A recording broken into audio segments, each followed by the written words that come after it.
Hi everyone, delonewolf here and welcome back for a quick EVE Online update. In today's video is actually going to be from GTA 4.4 because I am going to take a look at the battleship market.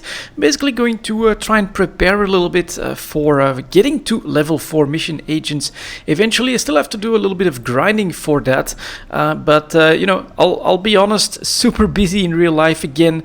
I actually work in finance and well, let's just say that we live in interesting times. If you follow like any business news, just look at like interest rates, markets, things like that. It's definitely kind of crazy out there. So I'm personally bracing for really tough times, to be honest. But it's all already translating into my work. We're just having huge amounts of work all of a sudden, and I need to step it up there. So that's why the videos are a little bit like in an easy format for me to make. I've been grinding down these low-level missions, and oh no, that's not where I want to go. I actually want to give you guys that quick update. I have pretty easily, honestly, on just running a couple of agents up to a mission for another faction that I don't want to do. Don't want to you know, damage my Galente rep, but I managed to get to 285, so I do think that eventually I'll get myself to that 5.0 pretty easily, and at some point I'll be able to do level 3 missions, and then I'll probably buy like a battle cruiser in order to run those as part of the test. So that's gonna be my progression, my aim to do that slowly and steadily towards those level 4 mission agents. But then of course we gotta choose a battleship, and this is where things are very interesting at the moment, of course, because I kinda wanted to have like maybe up to 1.5 billion for a Marauder, but that's not going to cut it anymore since we have the update to the not just the Marauders now, but also you know, the specific item that they use, and all of that rebalancing happening. We actually have charts like this for the Paladin, for instance. It's still up. This is 2 weeks of trading where the volumes have tripled, and the price has gone from a 1-year low point of like just above 1.1 billion to almost 2 billion ISK for the Paladin. Paladin also very strong Marauder with the lasers, able to do some crazy stuff at range as well. 1.9 billion if you want to buy a Marauder. Yeah, my the amount of ISK needed for that plan has definitely gone up.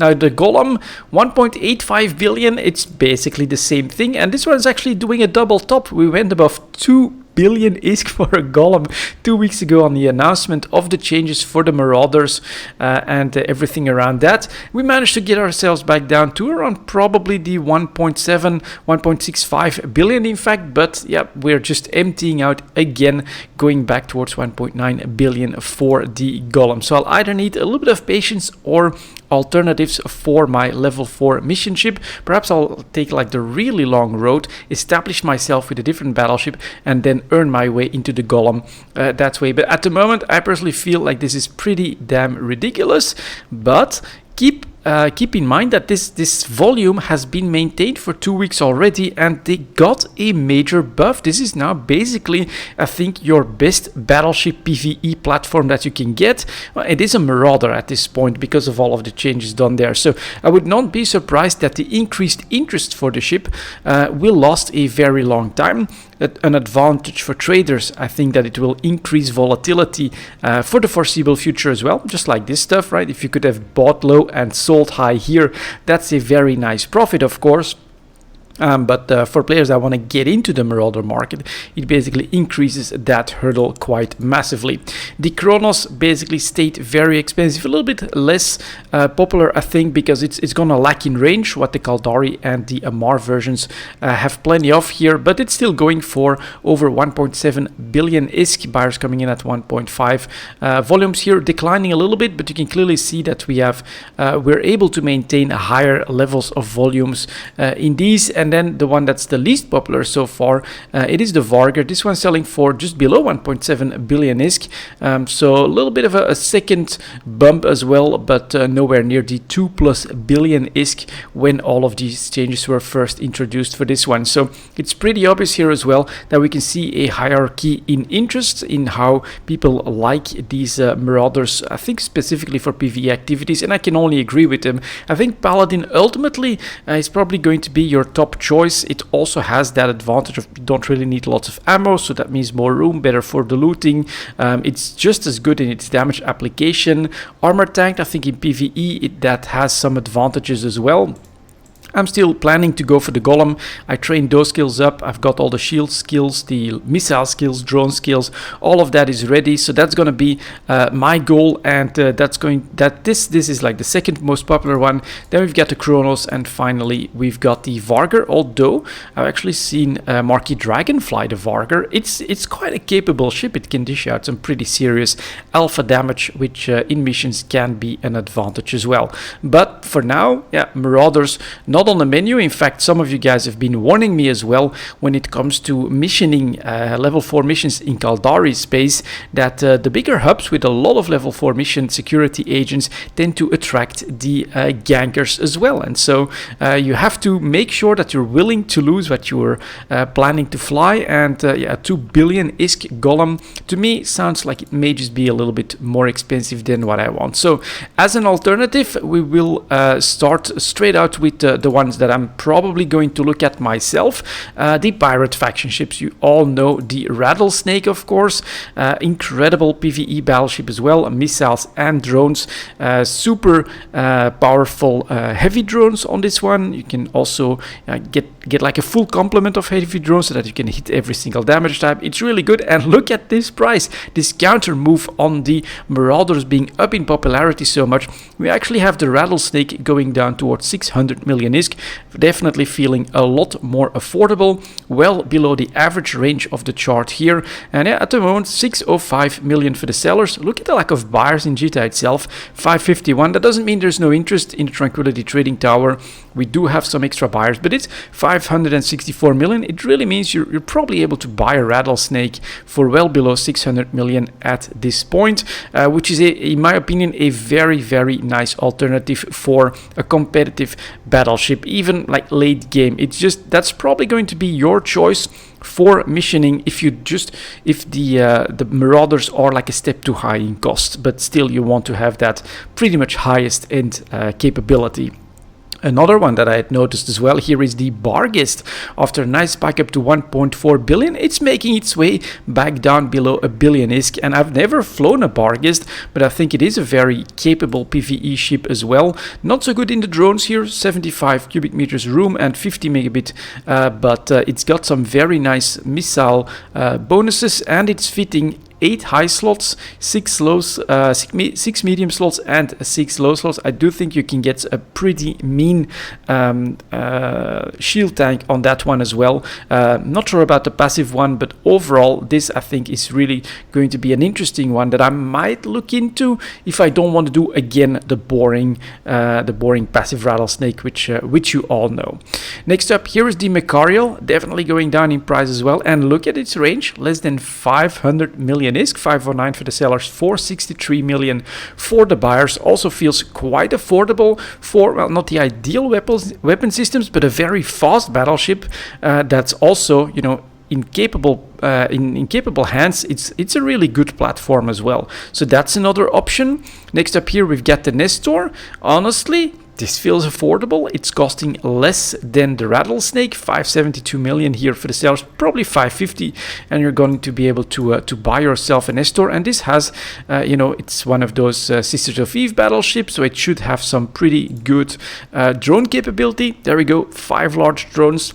Honestly, in PvE, that's also, it's not super fast, super efficient, but it's definitely really powerful as well, and versatile here with 500 cubic meters. What are the traits here? Energy turrets on top of that. Okay, that'll actually work as well. And has some extra remote armor rep capabilities. If you were to ever plan to run this in a fleet, of course, that's yet another advantage. A spider tank Nestor fleet is probably super powerful as well. After that, we've got the Nightmare, 800 million. Feels a little bit too expensive. You know, I'd not take a more expensive Nightmare over a Rattlesnake personally, but some players really love the lasers, and so that's another possibility. Then the Balgorn definitely fell down from grace a little bit when the changes were done to energy neutralization and energy vampires for 15 million. Definitely very affordable though for a rather unique battleship. And then finally here we've got the Vindicator still going for 800 million. If you want those one shots with like web and the battleship web, then this is definitely an option as well for 800 million ISK. A little bit of a price tag. I also must say I have seen a lot of Vindicators run special events like the Guardians Gala sites and things like that. When you've got a fleet that comes in and does try to get very close, you know, this is super efficient. So it's also an option for your higher end PvE battleship choice. A bit more active flying, of course, a bit more doing stuff than with a super passive Rattlesnake, probably a super passive Barghest as well, but it's definitely a strong option where your efforts will actually mean that you can outperform the previous options right there. So that's something to look into. For me, well, I'm edging towards trying a Barghest, to be honest. A bit more expensive, but something that I've never flown before. But if you want to get in on ground level, of course, we still have some other options, which are the standard battleships. And let's take a look at the price ranges on these here. Here's the Abaddon, 250 million ISK. Well, the 1 year chart clearly shows what happened with the Tech 1 standard versions of ships in general, increased in price quite a lot because of the changes to the resource distribution and resource gathering in EVE Online. The drought period was not without its effect, and yeah, larger ships like the battleships really pay the price for that, going up as high as 300 million ISK for a battleship. It makes losing one of these quite a bit more of a daunting proposition. So that's the trend in general. Here's the Apocalypse, for instance, 300 million right now, 1 year high point. You could say that they're still very expensive, so I'm only going to cover the ones that I consider to be really good. Always loved the Dominics. This was the first ship that I did level 4 missions in back in Iona in Galente space when I first started playing EVE Online. So this would still be an option for me, like a little bit of a pocket carrier that can also do 5 heavy drones. The Raven probably has its place as well, 280 million. I mean, we're really talking about you know, expensive battleships in general, over 250 for the Dominics as well, 350 million for a Hyperion. I mean, the model is like, I think, the largest one. It looks really cool, very unique battleship, but I don't like it that much for PvE personally. Megatron going for 280, and then the Minotaur ones I'm expecting a little bit less expensive, yeah, but then also not ideal for PvE. Here's the Maelstrom at 230, the Tempest at 280. Yeah, Tempest is, I think, a Doctrine as well. And then the Typhoon. Honestly, my brother probably prefers these for the standard battleships. It's definitely capable as well, if I'm not mistaken. It's got 4 heavy drones, and then it also has some cruise missile, heavy missile capability. So that's also actually a cheaper option here for less than 250. But there's a secret weapon, of course, in my opinion, that exists as well. And that is this puppy, the Praxis. Honestly, this would be my choice for a new player. 160 million for the first seller here, 151 for the buyers. And I think you've already seen it in action. It can do a little bit of everything, missiles, drones, it's got the whole combination, and you can really put in a pretty mean passive shield tank in this one as well. So if you really don't want to spend anything, but you want to have a ship that's going to be capable of running those level 4 missions, then the Praxis is probably going to be your weapon of choice. And I'm thinking of also making a Praxis for Caldari space, if I ever find the time to perhaps try to organize a fleet. I mean, the fleet formations are now into the game, so it would be really cool to have maybe, I don't know, 4 or 5 guys in a fleet warp into a formation, into a mission, and then just start blasting everything away. It could be very cool, and honestly, I think I'd make Praxis, or Praxises, I'm not sure how you should pronounce that one. Passive shield tank, put some remote shield reps, get a spider tank, Praxis fleet up there. I think that's going to be pretty cool for an option for level 4 missions, but also perhaps going after forward operating bases if they were to spawn in nearby systems. It's an idea that I've been playing with since CCP actually announced the updates to fleets. It's something that I may do at the moment. Unfortunately, as I've said, I'm a little bit strapped for time, but I'm kind of hoping to get into that fleet up activity there as well, and perhaps fly with you guys a little bit. Kind of also the reason why I decided to start my adventure adventure in Kaldari space should be really accessible as well, with Cheetah being like less than 10 jumps out from wherever we are likely to be. So overall here, I would say my most likely first purchase is going to be get a Praxis ready and then a faction battleship. And honestly, I'm probably looking at the Barghest. I think that could also still be a beast in PvE, rather than go straight for these guys who are now, we have to be honest here, king of the PvE battleships. It is these Marauders. Paladin, 1.9 billion ISK. That's so much ISK. If that gets ganked, I would feel kind of bad. Yeah, your warnings are definitely heeded. I'm going to slowly and steadily improve the ships and my fleets as I get access to better missions. And the Marauder is really going to be like that end term goal, I think, where I'm really willing to wait for that, for these prizes to drop a little bit, for me to have earned the ISK, so that I can say, all right, you know what, I already earned a golem through doing missions. Now I'm actually gonna buy it, and we're gonna see how much more efficiency we can actually get out of well, what I would consider to be the best and easiest platform to run level 4 missions in.